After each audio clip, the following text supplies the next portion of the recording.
Dan kembali bergabung bersama kami di Breaking News CNN Indonesia, juru bicara Komisi Pemberantasan Korupsi Febri Diansyah. Mas Febri, Anda sudah bisa dengar jelas suara saya sekarang? Iya, saya bisa dengar. Ya, Mas Febri, dalam dakwaan jaksa yang sudah disampaikan, disebutkan Andi Narogong mengalirkan uang sekitar 150 miliar rupiah kepada SN untuk kemudian dibagi-bagikan kepada anggota DPR. Ini sudah terkonfirmasi oleh SN? Ya, tentu saja proses persidangan ketika kita membacakan dakwaan, kita uraikan satu persatu, itu kemudian kita buktikan dengan 5 jenis alat bukti yang ada di persidangan. Dan saya kira kita semua juga sudah melihat bagaimana persidangan itu terjadi sampai akhirnya minggu lalu itu ada tahapan pembelaan dari pihak terdakwa dan kita menunggu putusan juga bersama-sama untuk 2 orang terdakwa ini. Jadi beberapa hal yang sudah disampaikan di dakwaan tentu saja kita konfirmasi dan kita buktikan pada proses persidangan yang lalu. Nah, setelah proses persidangan itu berjalan, fakta-fakta persidangan kita analisis, barulah kemudian kita menemukan bukti permulaan yang cukup tadi atau minimal 2 alat bukti.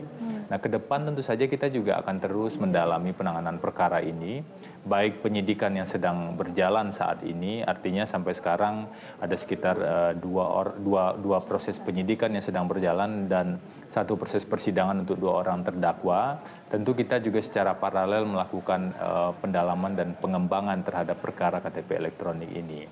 Sejak awal kami sampaikan bahwa ada sejumlah pihak yang diduga terlibat dalam kasus KTP elektronik ini dan kami akan memproses secara profesional tentu saja, tidak terburu-buru dan berdasarkan bukti permulaan yang cukup. Jadi itulah landasan yang paling kuat, yang paling mendasar ketika KPK menetapkan seseorang menjadi tersangka.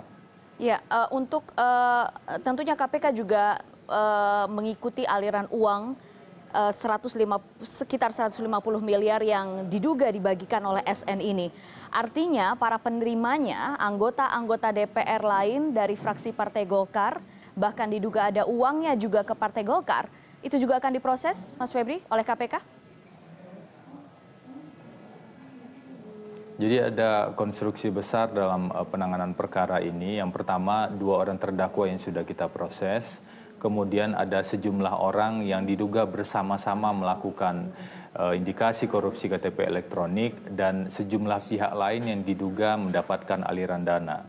Jadi dalam 3 konstruksi itu tentu kita akan melakukan pendalaman secara terus-menerus. Jadi kami tetap akan melihat dan mendalami pihak-pihak yang diduga menikmati aliran dana. Termasuk juga tentu saja karena kasus ini ada dimensi atau aspek pengadaan barang dan jasa, kita akan melihat juga bagaimana proses pengadaan tersebut sampai akhirnya disimpulkan misalnya dalam proses kemarin pada tahap pengadaan ada indikasi kerugian keuangan negara sekitar 2,3 triliun. Jadi dimensi-dimensi itu akan menjadi frame besar bagi KPK dalam penanganan kasus indikasi korupsi KTP elektronik ini.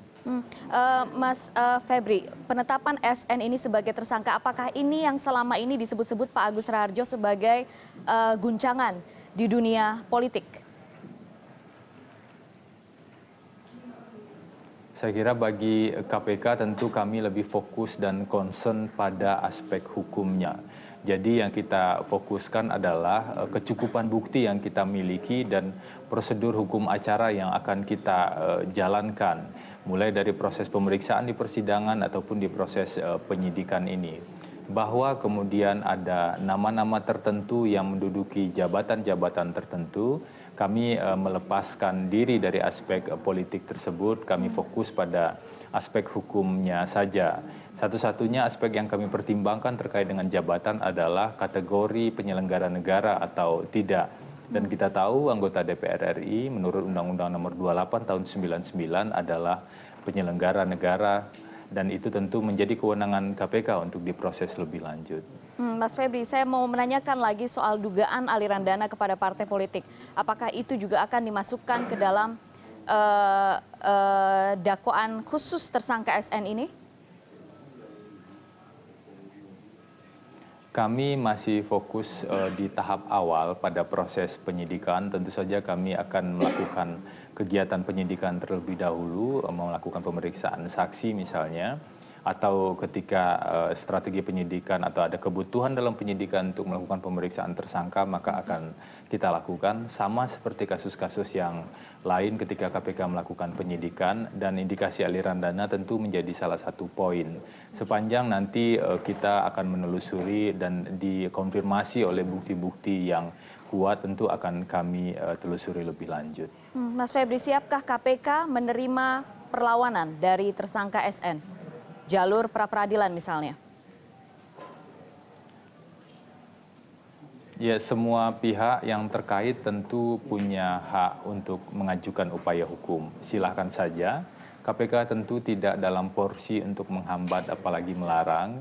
Ketika pra-peradilan diajukan tentu kita akan hadapi. Ini berlaku sama, saya kira tidak ada yang begitu spesifik dalam kasus ini. Kasus-kasus lain pun KPK juga menerima pra-peradilan yang kemudian kita hadapi di persidangan.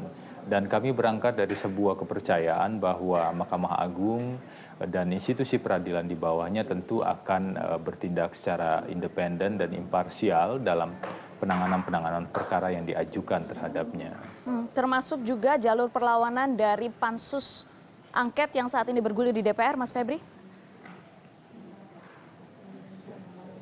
Kami memisahkan, tadi sudah disampaikan pada saat konferensi pers, kita pisahkan antara proses yang berjalan di DPR saat ini yang menurut pandangan kami itu adalah proses politik, pansus angket KPK, sedangkan kami sekarang sedang mengerjakan sesuatu dalam koridor hukum, jadi di jalur hukum. Nah, tentu saja indikatornya dalam jalur hukum dan proses politik itu memiliki indikator yang berbeda dan tidak bisa dicampur adukan. Bahkan sejak awal ketika dalam RDP pada bulan April dengan Komisi 3, kita sampaikan bahwa janganlah campurkan antara proses politik dengan proses hukum yang berjalan. Saat itu kami menolak misalnya rekaman pemeriksaan Miriam S. Haryani dibuka di sebuah forum atau sidang politik. Karena itu hanya bisa dibuka dalam proses hukum, apalagi saat ini sudah dimulai proses persidangan untuk yang bersangkutan.